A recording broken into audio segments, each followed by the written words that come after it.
subscribe, and ring the little bell so you're notified when new videos drop. And I do not know where you are watching this video. Maybe you're watching it when it comes out, or maybe you're watching it in the dim mist of the future, right? So here's what's going on. I'm probably putting this video out on Saturday night.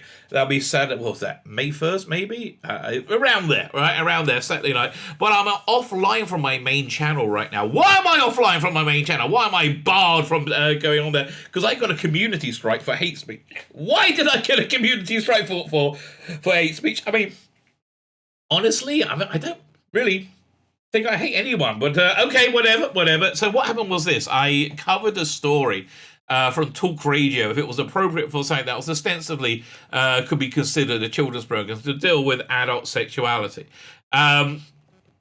In terms of Thasmin, in terms of the relationship between the Stunning and Brave 13th Doctor Who, not for me, she's not really the Doctor, and her Stunning and Brave companion Yasmin, right? Now, is it appropriate? Was a discussion? I think it's a fair discussion to be having in the broader context of sexualizing children, right? It seems to be we are in a cultural divide. Half the culture tribally is like, oh yeah, we love sexualizing children. More sexualizing children, the better, right? Which is really weird.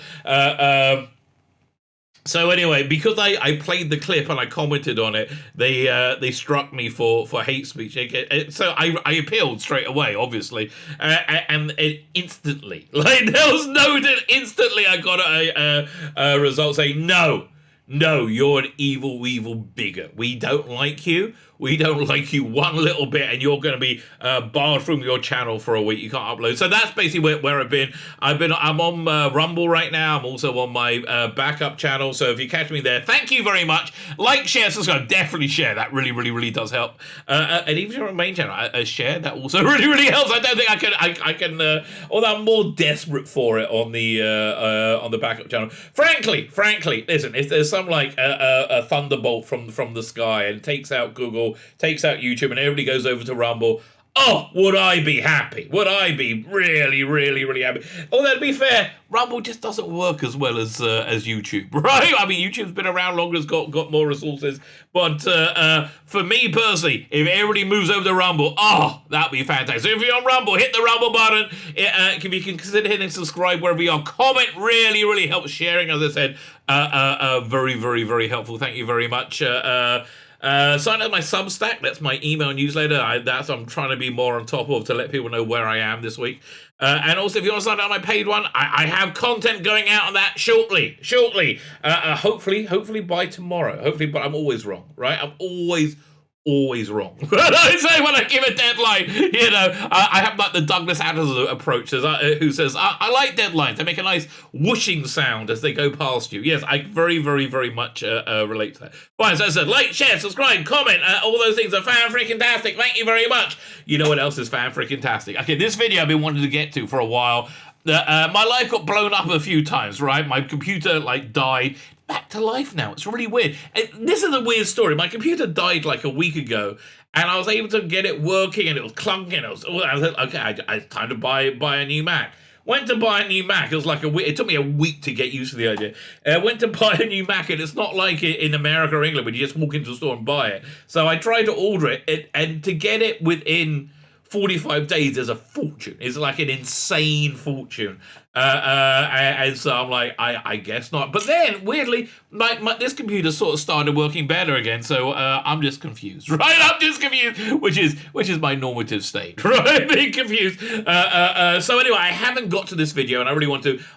We're going to look, but it's good now because we got the final ratings. We're going to look at the aftermath of Legends of the Sea Devils. We're going to look at some of the reviews.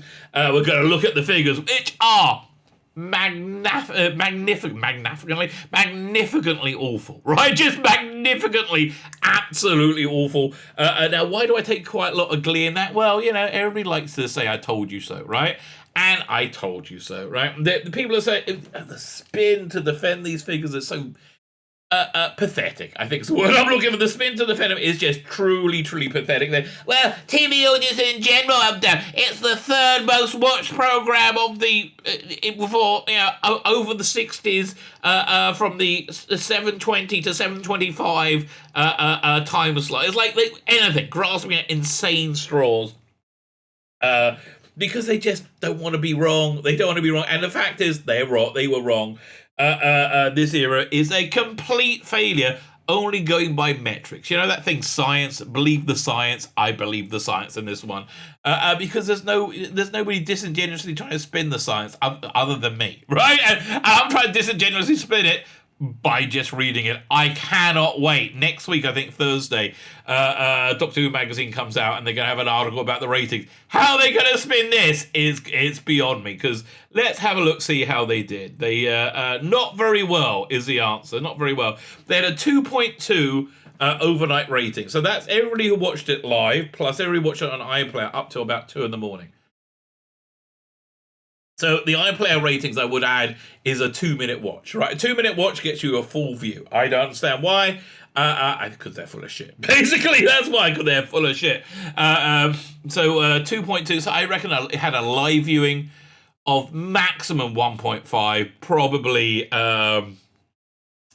lower than that. I would say like 1.2, maybe even under 1. That is really, really absolutely conceivable. So the previous lowest rated episode until these live figures came out was considered Battlefield Episode 1, got a 3.2. When the country was 20% smaller, it was a 20% less population. It was in a midweek time slot against Coronation Street, reviled by the BBC with no budget whatsoever and no promotion. As opposed to this, it was the crown of the BBC jewel for Easter Sunday, in a very, very cushy slot, and it failed magnanimously. So it got a 2.2. Which again, the live figure is the one to compare to Battlefield, which was 3.2. So I reckon it's about 2 million out. But they don't compare that. They go for the consolidated ratings, which is everybody watched it on iPlayer over the next week. So it got a 1.14 million bump. Again, this is people who gave it a 2-minute view or less. 2-minute view or more. Right, so I don't know how real that is. So it came out as a 3.34, which they're going to claim is, that's Sylvester's low. No, actually, if you're being honest, which they never are, right? They are never, ever honest. It's much lower. It's got a 4-stream rating, so I added on another, 130,000 for 4-stream. People watching it on phones, I think, or iPad. It's weird. Like, the 4-stream one is weird. Not so good, and it got a 76 AI. That's the appreciation index. That's how much people liked it. So normally Doctor Who will be getting over 80. It never really dipped under 80 in its entire revived run, right? The first few episodes when people were like getting used to it. So everything's about training the British viewing public, right? So the British public were trained that Doctor Who was kind of a goofy show they didn't really care about. So it got like a 76, 77 for the first couple of episodes. But when people read it became a water cooler TV, and there was like a gestalt understanding that this was a good show, right? This was something we should be watching. It was been over 80. So Jodie Whittaker's been under 80 for quite some time. She got a 76. Not quite the lowest rating ever. I think 75. I think she got a 74 maybe. But does it show here? There we go. Let's have a look. Nothing. Okay, so this is not the lowest one. The lowest one was 75 for episode 3 of Doctor Who Flux. So look, by every metric, these ratings are a disaster. They are an absolute disaster. So 3.47 is what they could really claim. And it's bullcrap. It's just absolute bullcrap. They know how bad it's gone. We know it's bad, which is why there's always all the spin and why all the shouting, right? There's only ever spin and screaming at you when they don't want to have a conversation, when they don't want to hear they're wrong. That's when they scream the most, right? They've been screaming a lot about this because essentially it's utterly failed. So they do want to say, they want to pull out any metric. It was the third most watched show for the over 70s from 7 25 to 7:30 demographic, like something stupid like that. No, and the big thing is they want to say TV audiences in general are down. Why? Oh, because of Netflix and streaming. Really? Last I saw, Netflix share price had tanked, right? Because they're losing subscribers because people hate their content, much like they hate this content. It's a universal truth. Go woke, go broke. So what do I mean by woke? It means when you platform an ideology which the majority of the world doesn't subscribe to as propaganda, right? They platform it as propaganda.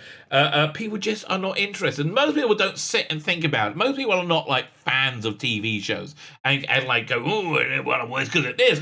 No, it's just it's disconnected from them, and because it's disconnecting from them, they don't watch it. That is that freaking simple, right? It's that freaking simple. So the raw data, very poor, very, very poor. Let's look at this first review, which I find this actually quite a good review. Really unfair one from What Culture. Has 6 ups and 7 downs for their review of Legend of the Sea Devils. And I think this is that they have positives, which I'm going to disagree with. I think makes it a balanced review in my mind, right? In my mind, but I haven't actually read this. Let's find out. So, and I like they got 13 things. I think, riffing on there being this being the 13th Doctor. If you in any way view this as being canonical, which I don't, okay, which I do not. As excitedly discussed in our Eve of the Dalek review, Legend of the Sea Devil was, on paper, extremely promising episode. Yeah, but they see that about a lot of the Chibnall stuff. It's only when it moves from the elevator pitch, the log line, the one-line description, and it actually gets into what it actually is. And you see the realization of it, that it falls apart. Because basically, I just don't think Chibnall's very good at his job. That's really, I don't know if there's any other way to say it. I just don't think he's very good I don't think he's a very good writer. I don't think he's a very good showrunner. I don't think he's very good at his job in any way, shape, or form. So yeah, I think he can come up with a log line, but more than that, the execution is just horrible. Firstly, we had the return of a long-requested classic era villain, for the first revival since the Ice Warriors in 2013's Cold War. Well, what about Empress of Mars? They had Ice Warriors in too. It's a shame, really. The Ice Warriors really never in New Who never really lived up to the Ice Warriors in classic. It was nearly good. I would like to see them again. I'd like to see them get more. Get another go. I quite like the Ice Lady, but yeah, the Ice Queen, whatever her name was.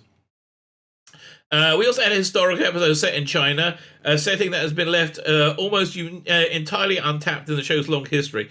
Do you not recall Marco Polo? Oh no, of course you don't recall Marco Polo. Finally, we were promised pirates, and you can't go wrong with pirates. So this is one of the failings of this episode. It wasn't Doctor Who; it was Pirates of the Caribbean with Silurians, or with Sea Devils, I should say, instead of pirates. That's essentially what it was, and it made about as much sense as that did. This was set to be by far the most original concept for an episode seen in the Chibnall era. Maybe. But did it deliver on the hype? Did the good ship Chibnall strike him on hidden treasure, or did it lose its bearing and stay off course? It never gained the bearing, and it's off course, right? It's off course. So let's say number 13 of their 13 things. Striking cinematography. I disagree. I think the effects work was interesting and passable, right? I think that's how I would describe it. If it was for an era which wasn't so inherently hateful, I would be fine with it. But it is, so I'm like, so I'm just not. I'm not judging it favorably. I'm not judging it favorably because it's got the huge drag factor of Jodie Whittaker, Mandip Gill, and Chris Chibnall, right? It's a huge drag factor of that. Let's start with the positive, though. Let's see what they say. Legend of the Sea Devils is a darn pretty episode. Okay, it almost leans. Yes, it leans heavily on CGI at times. I think you can very much tell it was filmed in lockdown. And also you can tell that they didn't have much time to make it, right? It seems to be that they had a budget for 7 episodes, right? It was no 8. They had a budget for 8 episodes, and they were told to make that 9 episodes, and this was the one they squeezed in. And it looks reasonably cheap. I mean, there's a lot of CGI, but the actual filming looks reasonably cheap. But it doesn't detract from the wonderfully realized setting, which goes a long way to adding some much needed character to the episode. I don't think, does it add character to the episode? Fair enough. Again, I think if I saw another Doctor, in that setting, I would be okay with it. And I would actually like it. Both ships used for the episode looked fantastic and were distinct enough from each other that things didn't get too confusing. The Sea Devil's pimped up version of Jihan's ship was particularly fun, bringing some strong Flying Dutchman vibes. Now, yeah, you know what? Fair dues. That was a good scene. There have been things that haven't been awful in the Chibnall era. I like the teaser and cliffhanger beginning of the Sontaran episode in Flux, right? Where they, it was brought down by Whittaker's performance, but other than that, it was a good, whoa, yeah, the Sontarans are there. Same thing with this, right? Same thing with this. The costumes are also the highlight of the episode. Man, the girl's costume was so dull, right? And it was John Bishop's one I just didn't understand. Managed to feel both interesting and authentic. But Jodie's costume, awful. Absolutely, where's the rainbow gone, right? Where's the rainbow? Especially this is the episode where they get into Thasmin. Where's the rainbow? And it was refreshing once again to see the TARDIS crew wearing period crew costume. And then there's Dan. To be honest, the fancy dress costume works for him. I guess it does, right? I guess it does. Last, we have to talk about the new look for Sea Devils, which is one of the most faithful redesigns of the classic era creature day. And they didn't have time. They just we could just do this now, right? And the CGI for the mouth moving was really bad. It was again one of those little sponge face puppet things that you can gurn with, right? It's like the only thing that gurned more than Jodie Whittaker was the Sea Devils. It's one of the more obvious uses of prosthetics where the Fisher Boys have aged well. Yeah. Again, if it was of a better era, I think I would have a better view of it, but I think the heads were too big, and it just didn't look that great, right? Have aged well. It's one of the more obvious use of prosthetic suits we've seen in recent years, and the lack of moving mouths can be a little jarring at times, but we're pleased the Classic Dime wasn't thrown completely out, wasn't thrown out at all. As it was with the Sea Devil Silurian cousins. Yeah, I tend to agree, right? I do tend to agree. I would. I think it's better than the Silurians. Although, I saw a design sketch, a design model of the Silurian with a third eye, and I really don't like they missed out that third eye, right? And basically, they missed out the third eye so they can put in a vagina. That's essentially it. Yeah, you can't have a third eye and a vagina. Really? Why not? Why not? Down. Choppy pacing and editing. Again, I just get the feeling this will knock together very quickly. We buttered the episode up a little bit. Now it's time to start discussing the elephant in the room. The episode was a mess, right? It's impressive that the episode was an extended runtime, that an episode with an extended runtime managed to feel so consistently rushed. At times it makes an incredibly simple story feel incoherent. Again, this is Chris Chibnall, first-time director, didn't really know what she's doing probably. She was hired because she was an Asian woman. She was hired because she was a woman and she was Asian. That was it. I mean, and she's a director, so why wouldn't she be hired, right? Obviously, she's going to be hired. She's an Asian woman. Nothing else is more important than that. Chibnall seems to be in a hurry to get this one out the door, and it was not at all helped by the fact that the editing makes us want to file an insurance claim for whiplash. I really didn't notice this, to be honest with you. But, again, I think they had to really downgrade their expectations because I think they had a budget for 8 episodes and they were told to stretch it to 9, right? To add this one in. Because even the Daleks were supposed to be a much bigger story, but they had to shelve the whole thing because they couldn't do it.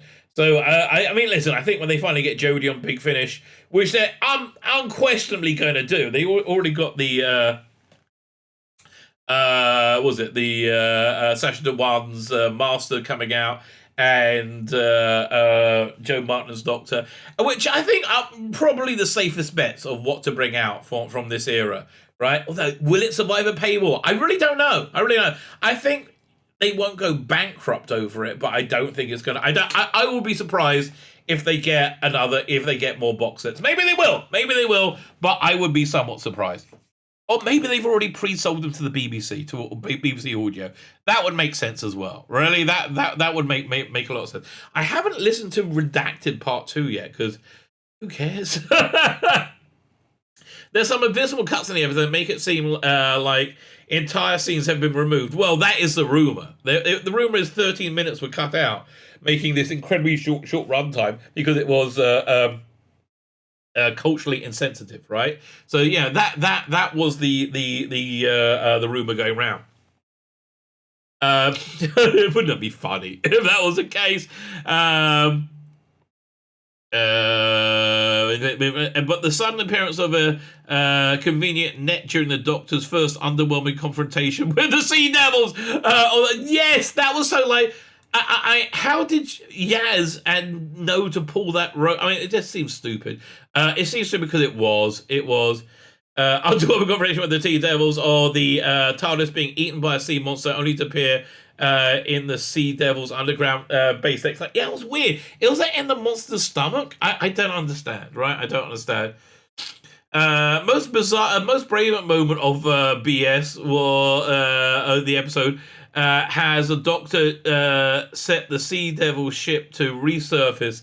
Then the next scene, she's rope swinging onto Ching's ship with Ji Hun, who was last seen in a stasis prison, which has held him for almost 300 years. We are provided with zero explanation here, but Chibnall tries to hide the nonsense by popping an 11th Doctor Geronimo callback over the top. Yes, you almost got me. When your rope-based shenanigans would leave even Captain Jack Sparrow scratching his head, you're probably gone too far.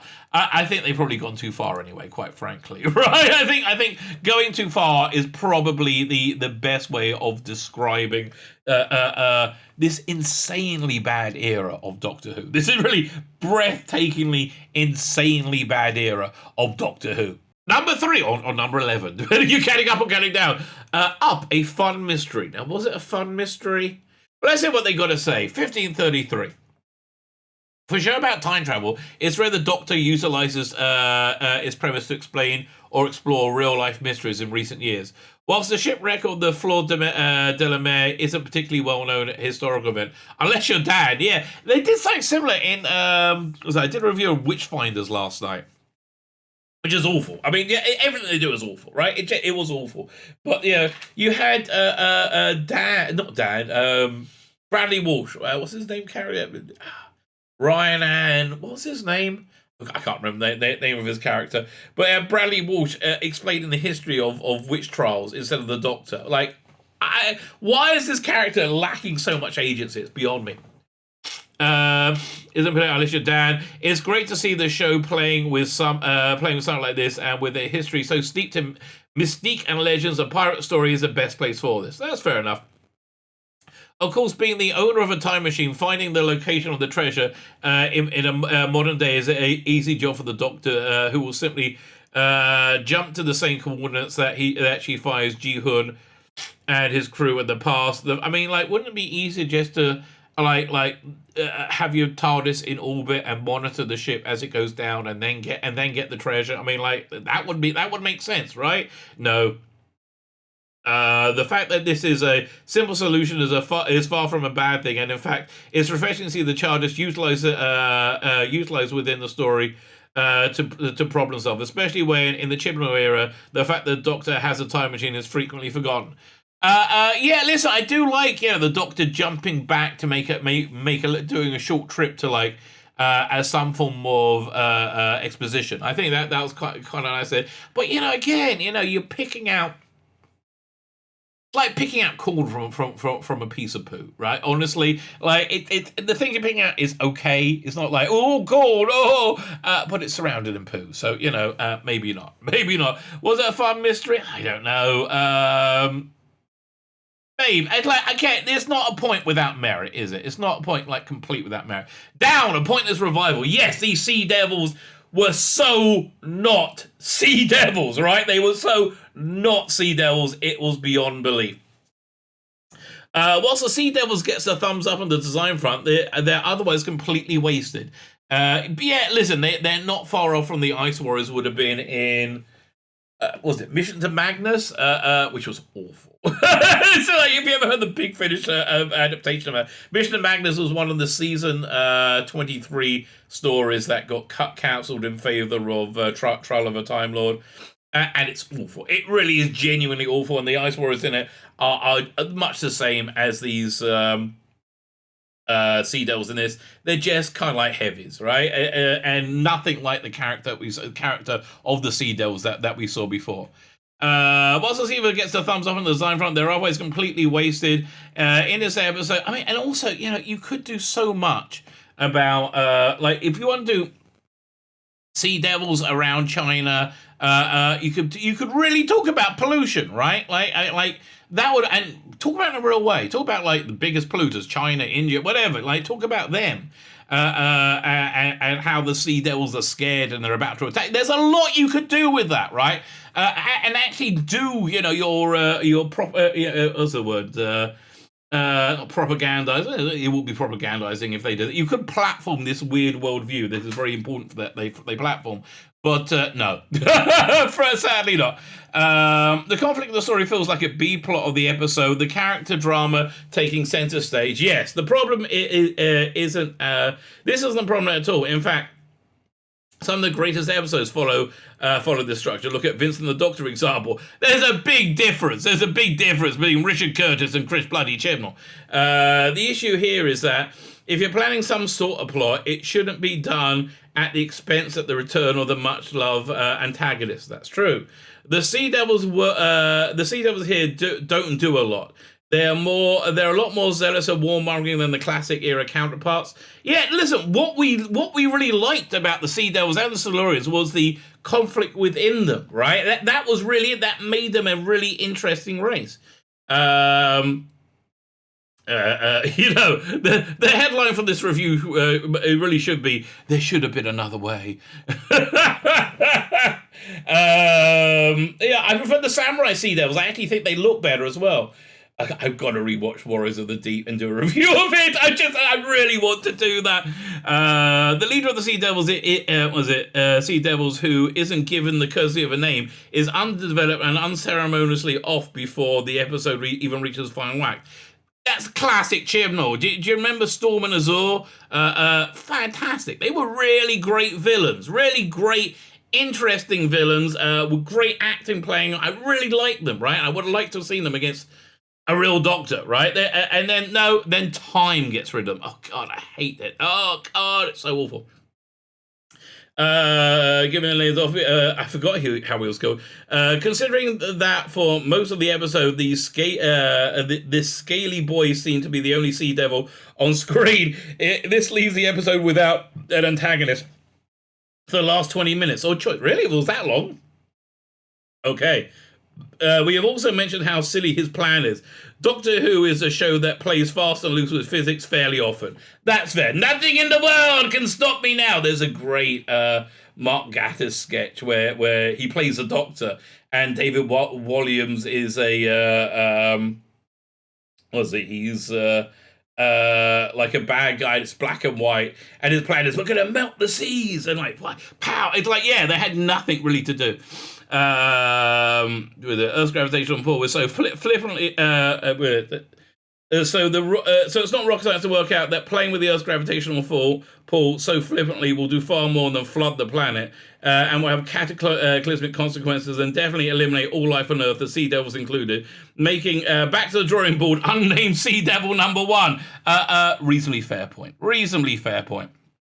Down, a bland cast. Well, the reason I got a bland cast is because they're bland characters, because they can't have any depth or dimension to them. They can't have anything wrong with them. They can't have anything negative about them, because they're on the progressive stack. They are Asian people. Now, the reason Asian people are on the progressive stack is because there's been an uptick in Asian hate crimes when this was being written.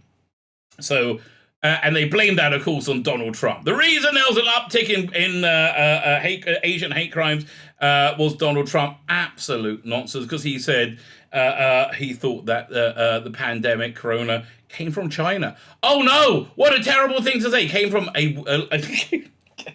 he thought the coronavirus that came from Wuhan might have come from the place called the Wuhan coronavirus lab. I mean, like, no, it just came from a bunch of bats like a couple hundred miles away. Nothing to do with the thing that says Wuhan coronavirus lab. Like, really? I mean, on the front it said, but anyway, they blamed on because they blamed it for everything. But what was really going on? It was people on the other side of the aisle, on the other side of the cultural aisle, saying that Asian people get a much better deal because they're Asian than black people. So that essentially, I think in the Bay Area, 80% or 70%, I think it's something high, like 80% of all violent crimes, not hate crimes, not hate crimes against Asians, violent crimes are black people attacking Asian people. But whatever the reason, they are now on the progressive stack, right? They're on the progressive stack, which means they are, they're not allowed to have any negative characteristics whatsoever, which makes them very, very bland, which makes them bland characters, which makes them a bland cast, right? Essentially. So yeah, let's see what they have to say. Madam Ching should have been cool, but they couldn't make her a fearsome pirate, right? If you don't believe us, have a poke around at her Wikipedia page. This character had with a story and a past that wasn't even touched on. That's always what Chibnall does, right? Like they did a story about the partition of India. I ended up knowing nothing about the partition of India. They did a story about the witch trials in England in the 1700s. I know nothing about it other than Joy Wilkinson really has a very skewed view of what reality is, right? You know, that's just the way it is. It's really strange, but that is essentially the way it is. Yeah, it's all about representation and it's nothing about story. And again, if you want, well, we can look at it in detail and you can tell me differently, right? You can explain your point of view. You're never going to do that because you can't, which is why you don't like there being any discussion. This is a character with a story that wasn't even touched on, let alone explored. Yeah, the past is infinitely more interesting than infinitely more interesting than the plot of this episode. We might add, sadly, we see her relegated to barely a secondary character here. Yeah, very good point. With so few ties to history that she might as well have been an original character. Well, yeah, I guess so. Created for the episode. If the episode had kept with the original setup of Ching as a secondary antagonist, can't be an antagonist, she's Asian, right? Cannot be an antagonist or even a wild card, we would have a far more compelling story on our hands. But again, you can't do that. That is verboten on the progressive stack. You are not allowed to show anybody being in any way with any negative character trait. And again, if you disagree, go and look at any of the things that are very reasonably called woke, right? And then we have Ying Qi, right? We weren't even willing to bet you are. Well, we're willing to bet you aren't even sure who we're talking about here, so we'll save you the time. Ying Qi is the guy who follows around the main cast until it's time for the keystone around his neck to glow when it's mentioned. Yeah, yeah. So he was the son. He was the son of a guy killed at the beginning. He looked like he was in his 40s. He just looked weird, and they were treating him like it was a little boy. Why couldn't the father have handed him that necklace? That you must keep it safe, son. I will defend. Whatever. Like so much could be done if this was written without it being atrociously awful. Right? So much could have been done. Keep on when it's mentioned, right? Then he decides to forgive his father's death and turn pirate because he had one sword fight and it was a sort of a laugh, right? And he goes and hugs the pirate, Madam Ching, Do you miss the days when Hall and cast shone in their own right, even with a limited time on screen? It's not the cast. I don't think it's cast. It's the writing, right? And I want to say about Ella Road, I don't think she's a bad writer. I think that, I think good art, which is what essentially commercial art is. Good art comes from struggle, and I don't think there's struggle given to people with the right identities. Lesbian women, black lesbian women, trans women. If you have the right identity, you do not have the same sort of struggle, and it's really hasn't made for good television. If you're sitting here saying this can't be done in a single hour with so large cast, go and watch Voyage of the Damned. Exactly. Right, exactly. Where even the villain, even the icky capitalist, then you kind of liked a bit as well, right? Up the ocean bed scene. Well, it looked beautiful. It did look very, very nice. It was cringe. It was cringe, but put up to 11, right? It was super, super, super cringe. This was the highlight of the episode for us. The brief as it was, after the Doctor and Yaz travel back to the present, well, technically the past, but the future, whatever. They find themselves on the bottomless sea of the ocean. I'm really intrigued to know what they liked about the scene, right? I really don't know. With a sense of trepidation, the Doctor opens up the TARDIS doors, leading to one of the most beautiful, memorable shots the show's ever seen. And quite frankly, it's a little bit surprising how the show hasn't thought of this before. That's fair, okay? That's fair. And anything that doesn't involve the writing might be good, right? Yeah, that's fair. Having had you step out into the vibrant seabed that's brimming with life, feels straight out of an Attenborough documentary and lends a real sense of magic and discovery to the otherwise far blander than it should be episode. Agreed, right? Absolutely agreed. Zoom up. I have no. What's this ad for? I have no idea, but he's trying to sell you something. We like a conversation. We like the conversation between 13 and Yaz here too. Oh, that was not good. Jodie turns around and God, and so awkwardly goes, on a good date, mate. And then she goes, what did I say? I don't know. I should have trespassed me. God, it was so painful. Doctor knows he has this feeling in a gentle and natural way. There's nothing natural about this Doctor. Before immediately getting distracted by the matter at hand, we're surprised no ship Sherlock came from squeaky clean Chibnall though. The sort of quip that straddles the line between cheeky and cringy that's normally occupied by one Stephen Moffat. Yeah, but Moffat, again, he's able to do romantic comedy because it's much more relatable. And I hate to say this because it's heterosexual. Now, I think you can do romantic comedy same-sex. I think It's a Sin had a lot of comedy in, right? It was a lot of, which is why you liked all the characters, and seeing them all die horribly was very distressing, right? But there was a lot. But again, Ralph D. Davis can write characters with flaws, where Chris Chibnall cannot write somebody with flaws who, if they're on the progressive stack, right? Just cannot do it. Just can't do it. Down, incessant techno babbling. Well, they just think, say it quickly, say it good, say it, baby, say it quickly and get it over with. I have an idea that also stretches out to many other aspects of Jodie's life. When people approach it, it's like, yeah, let's just get over it as quickly as we can. Holy techno babble, techno nonsense, Batman. The episode just may be an egregious string of science magic mumbo jumbo of the entire revival. See, the thing is, some people complain about the Doctor calling time wibbly wobbly timey wimey, right? That's too silly. It's just very childish. But what's he supposed to do? He's like, say, if you describe it on a scientific way, it's incomprehensible, right? So wibbly wobbly timey wimey works as good as anything else. So when you do all these techno babbly things, it's just because you don't know what to say. You don't know what you're trying to say. All you're really trying to do is platform ideology. That is what the Chibnall era is. A platform ideology. How do I know this? Because I've gone through it with a freaking fine-tooth comb, right? I really, really have. And that is the cornerstone of what this era is.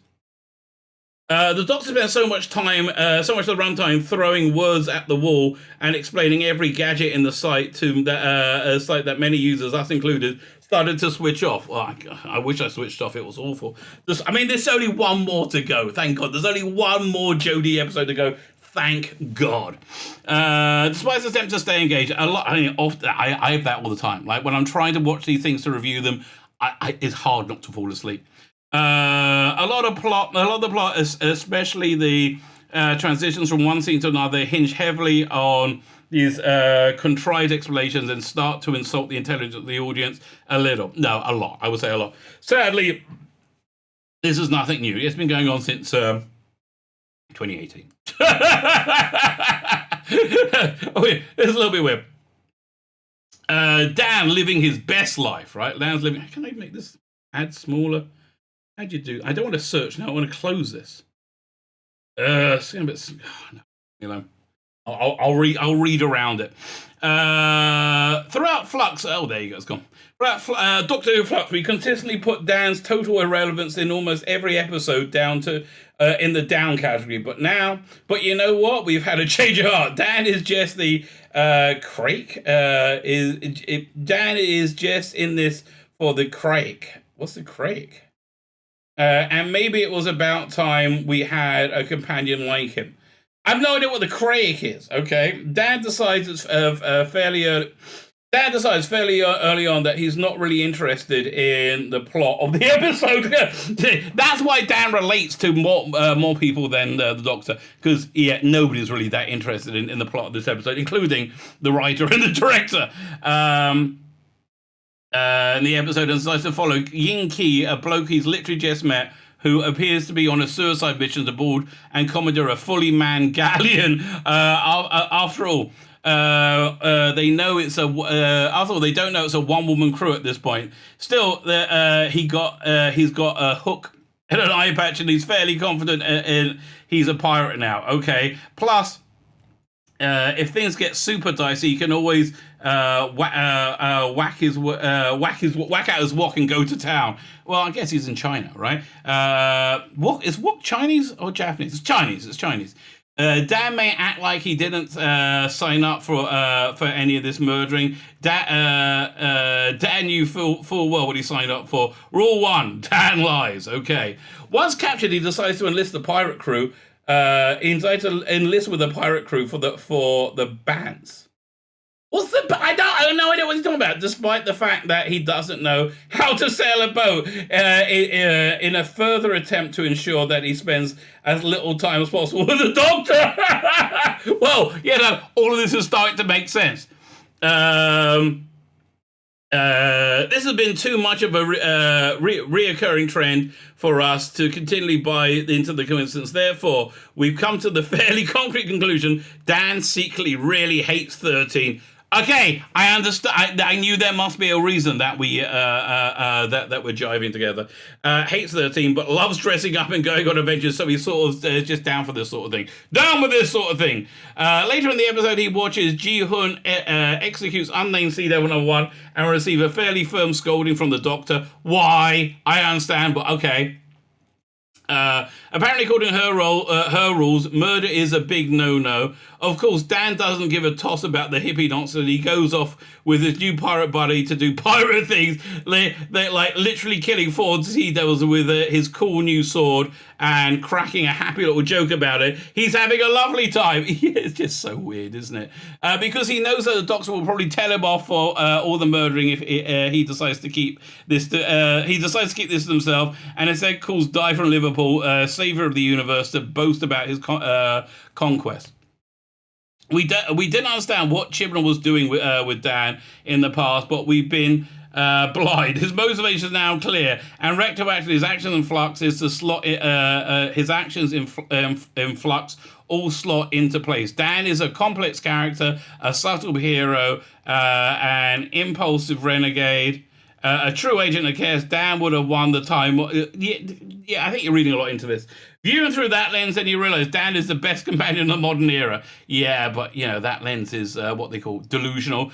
Down, a sorry excuse for swashbuckling. Well, again, this was to make Yaz seem heroic, stunning, and brave, right? And they keep telling us how stunning and brave she is. We never really see it, right? We never really see it. I think the first time you see her actually having some agency is in the Witchfinders when, again, you probably don't remember, it's a piece of garbage. These tendrils come up from the ground. They're about to eat a woman. No, not a woman. About to attack a woman, and she smashes it to down. That was the only sort of agency I've actually seen from the character. But now she's an incredible sword fighter. It says 13 is the biggest pacifist of the modern doctors. It's not she's a pacifist, she's a moron. It just hasn't thought things through, right? She has a placeholder ideas where real thought goes. When she's not humanely executing spiders in a slow torturous toxic gas, yes, that is true. As a result, there's little room for her action set pieces in this era of the show. How exciting then that this episode was slated to feature an extended swashbuckling sequence in which the Doctor duels the Sea Devils with a cutlass. Oh, she dropped the cutlass and she's back in the game, and now she's dropped it again. Look, she's sliding downstairs like it's a little slide. They keep, and again, I noticed this when I was reviewing Witchfinders last night. They keep portraying her like she's a child, right? Like she's a silly little girl. Who likes to play, which is fine if you can also see her being a heroic figure with agency. But again, I'm on episode 8 of season 1. Hasn't happened yet. There has been no revelation of agency. More that she just blunders into things and screws up. So then, when she wanders around and acts like a child, that's who she appears to be. But she's living on the coattails of every other Doctor who was heroic, but you've got to be heroic too. Also, you do get the feeling when she's facing off against villains, Jodie Whittaker knows she could have the shit beaten out of her. Jodie Whittaker knows she's kind of like a little woman. There's no one saying it. And she goes up against someone like Craig Ells, who played Carvinister, like a big guy. She's going to be put in hospital. So she acts like that's not the case. But she doesn't believe it, right? There's no authenticity in that performance because she knows, basically, that while women are the best as ever, she is physically smaller and weaker than most men, right? And it's just physical truth. And she can't act her way beyond it. Whereas good actors normally can, right? Good actors normally can. Whittaker, not so much so. Didn't she slide down the stairs a minute ago? Probably. The scene was a mess. We know the Doctor doesn't like to fight, but did we need to see her be so incompetent? Yeah, they really like doing that, right? They really, really like doing that. Is it so hard to give poor Jodie a badass hero moment? Well, they haven't managed so far. So, yes. I'm going to say yes, it is. Luckily, Yaz has been taking fencing lessons on the side, as well as knowing where secret nets appear. So she can pull up Sea Devils. And we know Dan is a stone cold killer, and they're able to bail out 13 out of the 1,000 cuts a minute disaster. The scene was just sad to watch. If Pertwee were here, he would have had a karate chop them all overboard, and I love a bit of a bit of that, and it'll be the end of it. Come to think of it, Dan would get along well with 3. Yes, he probably would. See that again. If you want to bring this era into the classic, let me hear Dan hang out with Pertwee or Tim Treloar. Okay, I'll be happy with anything. The curious case of the disappearing sea monster. Maybe it was lost when the footage for cultural insensitivity was taken out. Maybe that. This is what is referred to in business as a bait and switch. So much, right? Legend of the Sea Devils promised us a Huasen, a giant sea monster akin to a kraken. And on fairness, it was delivered for all of 2 scenes. That's fair enough. But what was it? We have no idea. Huasen does its job by injecting some action into the plot, but it does precious little else. It doesn't make any sense at all. Not to mention its existence is barely explained or justified. After magically teleporting 13 and Yaz to the Sea Devil base, it launches an attack on Ching's ship. Dan, wasting no time, gives the beast a face full of cannibals. We think for a moment that the beast may be vanquished, but the cannonballs rise from the water straight back to our protagonist and Dan. Luckily for the budget, doesn't stretch to damaging the ship, so the cannonballs explode in air for reasons. For some reason. The last we see of Hilsen, it's out there terrorizing seafarers as the plot completely abandons it from this point onwards. A bit irresponsible of the Doctor, really. This Doctor is defined as being a bit irresponsible. So what's an up? Up the handling of Thasmin. No, I mean, it was one of the most believable bits of acting that Jodie Whittaker has done, because I think she could imagine being a lesbian. And I think she can conceptualize that. I don't think she can conceptualize being the Doctor, right? I don't think she's able to do that. The rest of the episode died for this subplot, that is true. So you really have to hope it was worthwhile if you want to platform this, right? I mean, nobody has a problem with same-sex relations, right? I'm a Bible-thumping creationist, right? The Old Testament is very, very, very anti-LGBTQ+. It is not on board, right? Not on board in any way, shape, or form. Live and let live, baby. That's just the way I look at things. And I don't want to imprint my worldview on anybody else. Just live and let live, right?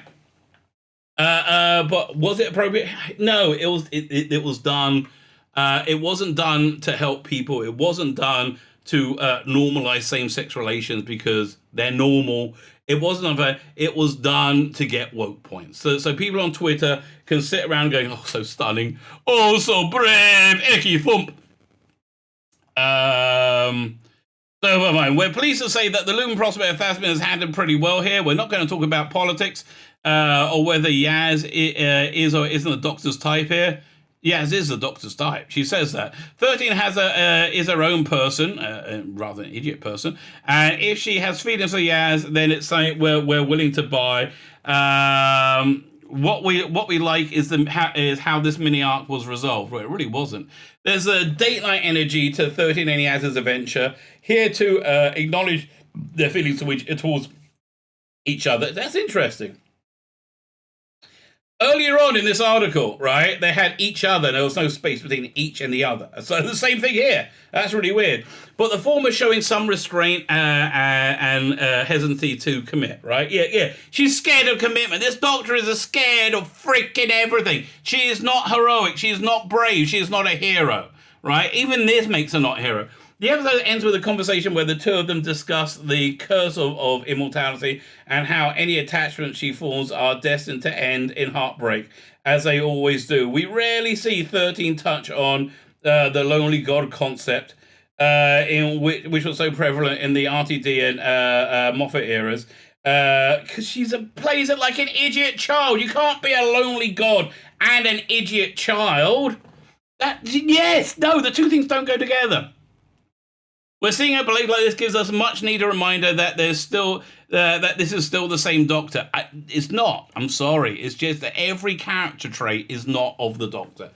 It feels in character of the Doctor to turn Yaz down at this point, and a justification for doing so is sensible. Yes, but it's going to be picked up in the next episode when you saw that regeneration clip, which is like, yes, maybe it's her last line. Maybe she commits her love to Yaz as she's regenerating. I'm still thinking it's still going to be a reboot more than a regenerations. Our only complaint is that this arc feels a little redundant, perhaps because it's been shoehorned into the last few episodes of 13's run. We would have liked to have seen the show explore this a lot earlier, maybe in season 12 of Flux. Did explore it in Flux. Given these last few specials room to focus on 13's impending death. Yeah, happy days. Also, bonus points for the Doctor actually acknowledging the fact that she's married to River before gallivanting off and flirty little dates with a younger model. Looking at you, 11. What? I don't know. No, it didn't 11 marry River Song, right? What wasn't that the person the Doctor that married? I don't know. Down a Chibnall resolution. Oh, they're always bad and they're always rushed and they never make any sense. We're going to keep this section brief because it's a down and we penned 1,000 times before. Legend of the Sea Devil plows into resolution at full speed. Full speed has the Doctor do a science thing and save the day, and I hope you won't notice. They always do this. Again, Witchfinders. I reviewed it last night, so it's very fresh in my mind. The actual sci-fi action-adventure monsters of it took place in the last 8 minutes of the episode. Up until then, it's all about how women are an oppressed, downtrodden people, and the worst people in the world are people who should be allies, but are traitors, right? That's what it's all about. But last 8 minutes, we got a little bit of Doctor Who action, and it was just weird. Let's see, Devil plows into revolution full speed. The Doctor says science thing. We're not sure what the Doctor even did to resolve the central conflict of the episode this time. That's how bland these climaxes have become. You don't want the word bland in the same sentence with climax, okay? In any way or shape or form.